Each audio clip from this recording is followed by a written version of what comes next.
ka kayo nakapagpa-check up. Upo muna kayo din eh. Hindi kayo. Oo. Sabi ng doktor ha. Sabi ng doktor ako daw magpa-blood chem. At pagka daw normal lahat, ay baka daw sa mata ko ang may diferensya. Ay, kaya siguro kayo laging nahihilo at nagsusuka. Sana'y sa mata na nga lang ang diferensya o palit salamin na lang.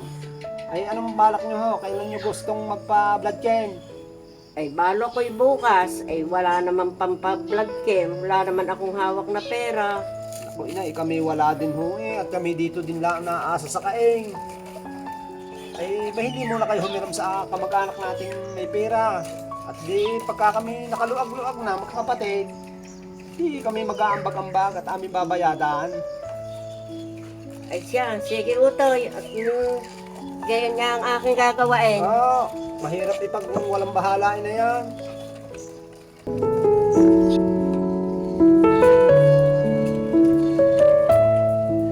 Nay, kumusta?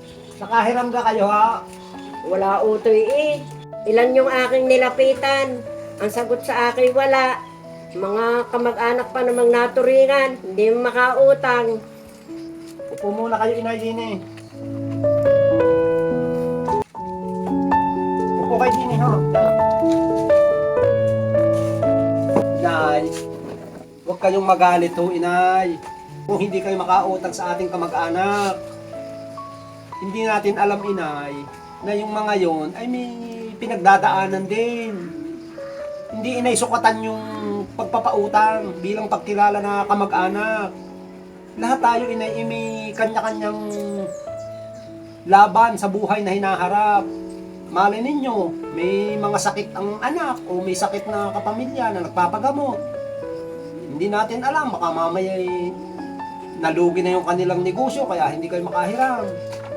O di kayo may mga pinaglalaanan sa pag-aaral ng anak. Kaya huwag inay kayo magalit kung hindi kayo makahiram sa kamag-anak. Hayaan nyo inay at laging may plano ang Panginoon sa ganyan. Kung bagay hindi niya ibibigay yung pagsubok na yan, kung hindi kaya.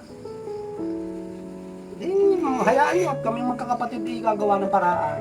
Ganyan na lang inay, aray aming tatapusing mag-asawa, aming o-overtime in aray. At pag nabenta, ari aming ilalaan sa inyo. Nay!